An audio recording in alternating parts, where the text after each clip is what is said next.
I feel a little bit like the farmer who tried to enter his mule in the Kentucky Derby. You've heard that story, haven't you? He wanted to put his mule in the Kentucky Derby. They laughed at him and said, "You can't have that thing run. He don't have a chance." He said, "I know he won't win. I just want him to be in some good company." And I feel like that mule tonight. I'm just in good company. All these other folks stole all my thunder. I'm never going to preach last again. I'm going to preach first from now on. But I appreciate them coming so very much, and appreciate you being here. And I promise you, some of them have already left because they heard a Baptist preacher was fixing to start. They thought we was going to take an offering.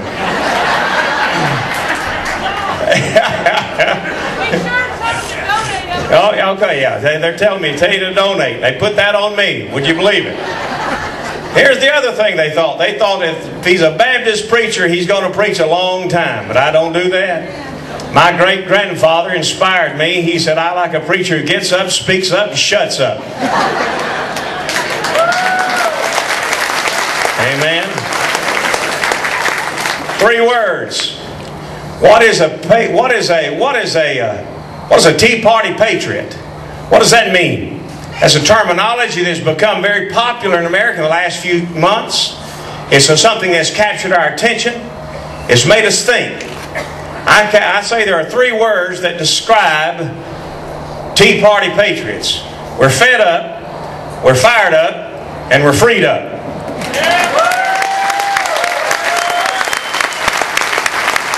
We're fed up.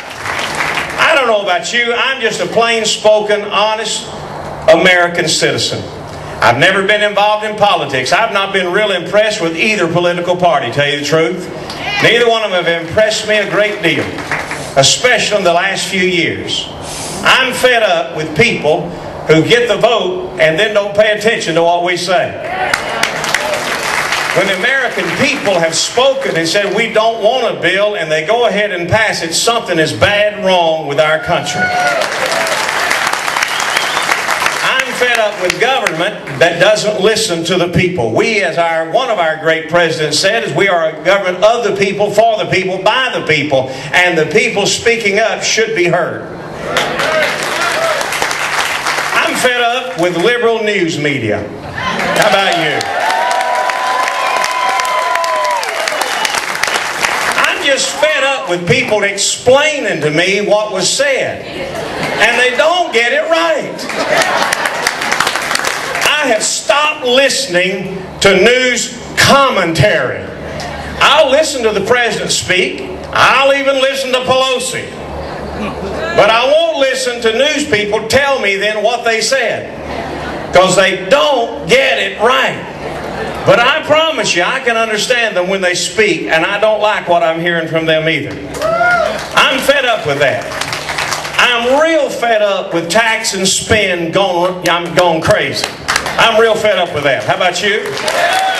I believe, like the great Adrian Rogers said, you cannot spend your way out of debt. Hello? You can't spend your way out of debt.